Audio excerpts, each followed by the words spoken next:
Kaveri Seeds has reported a mixed fourth quarter set of earnings. To discuss the quarter gone by and give us the outlook for the next quarter, we are joined by Mr. C. Mithun Chand, whole-time director at the company. Yash Upadhyay from the research team takes this interview forward. Yash. Thanks for that. So first of all, it's safe to say that it wasn't a great quarter when it comes to your bottom line, as you have reported a net loss of 18 crores. Can you help us understand with what's gone wrong this time around? Good afternoon. Basically, if you see the business model, it's a very cyclical business, and fourth quarter is usually the very lean quarter for us. And usually we incur losses in the fourth quarter as we have fixed expenses and with a minimal revenue. So I don't think it is a disappointing quarter, but it will be, I think it's in line with the historical trends. Okay, so the last time that we spoke, I remember you telling us that there is a shift in the focus to the non-cotton segment. What are the products that you are targeting, and what is your product pipeline looking like? So basically, we have a huge portfolio, a good mix of cotton and non-cotton crops. And in the last 7-8 years, cotton was contributing to the major revenue. That I mean to say, more than 50% of the revenue was contributed by cotton in the last 5 years.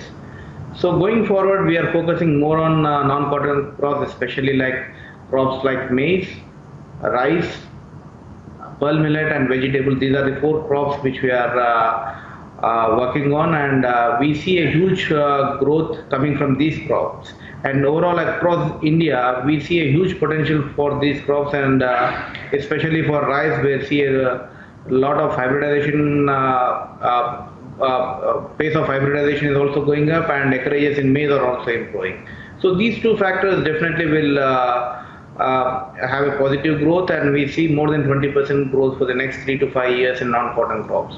And I think the non-cotton crop contribution will go from financial year 18-19, and eventually it will be we will be doing more than 60% of the revenue from non-cotton crops. And non-cotton crops are more profitable than the cotton crop.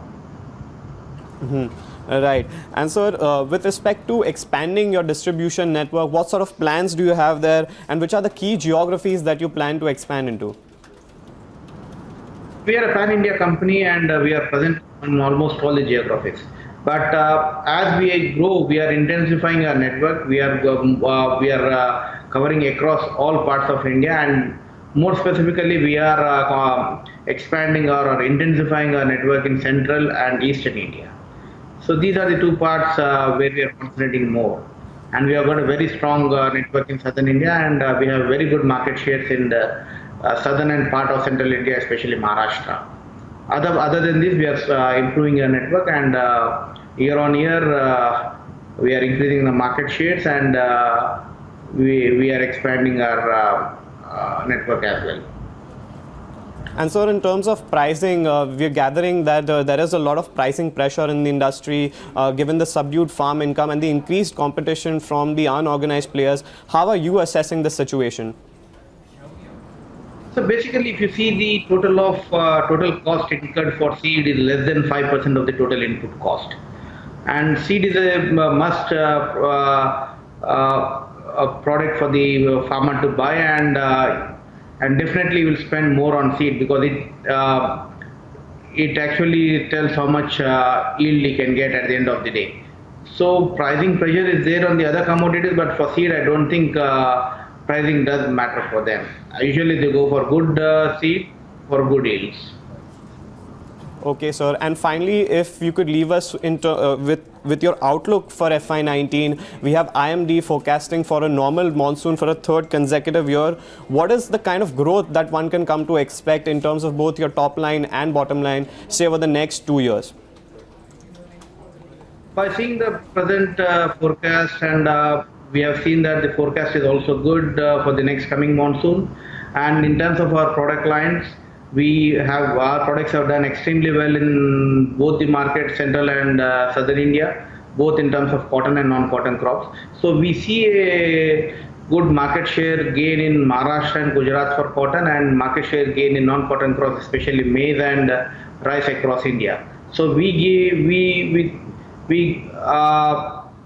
we think that we can grow in between 15 to 20% for the next year with a better increase in the bottom line. And recently in the board meeting as well, we have announced for another buyback this year for other 200 crores. This is a back-to-back year. Last year also we have announced we have done a buyback of 200 crores plus a dividend. So even this year we are doing a buyback of close to 200 crores. Okay, well, we'll leave it at that, Mr. Chand. Thank you so much for giving us an update with respect to your Q4 earnings.